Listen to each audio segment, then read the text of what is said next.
Hey, North Coast, it is Lindsay, and I am from the Carlsbad campus. And today, I don't want to sugarcoat things. I don't want to put on an act.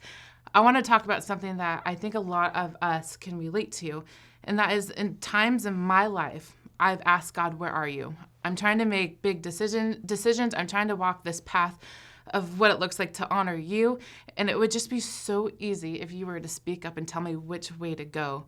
And so today we're going to hop into Isaiah 30:21, and it says, whether you turn to the right or to the left, your ears will hear a voice behind you saying, this is the way, walk in it.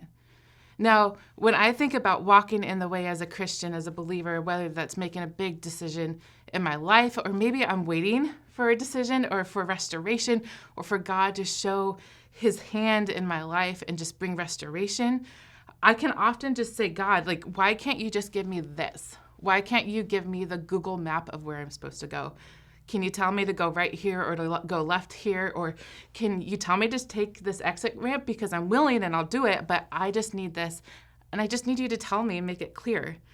But so often, whether you're a Christian that's been a long time believer or you're a Christian who's new to their faith, we forget that we should treat God's direction and his voice through this filter. Not GPS, not AI, not our own thoughts and our own opinions. And for me, the verse that comes to mind, it's Proverbs 3:5-6, and it's trust in the Lord with all your heart and lean not on your own understanding. And that first chunk of that passage, I think, is so relevant because so much of the time we lean into our heart and our emotions to interpret what God is telling us. A lot of times our emotions don't line up with truth, and so we find ourselves in this place where we just feel God is quiet. But then when we can say, hey, I'm going to lean into Scripture and I'm going to lead into obedience, all of a sudden God's voice says, hey, this is the straight way. This is the path you are to take. Now, I know it's been a joke in sermons, and we talk about it a lot, that obedience is what it's all about. And the reason why we do that is because this book is full of examples of what obedience looks like. And as believers in today's day, thousands of years after Jesus walked this earth, our response to worship, our response to where God is leading us, always comes back to obedience. So here's what I want to challenge you with today. If you are in a position where you're just trying to figure out, what does God's voice sound like?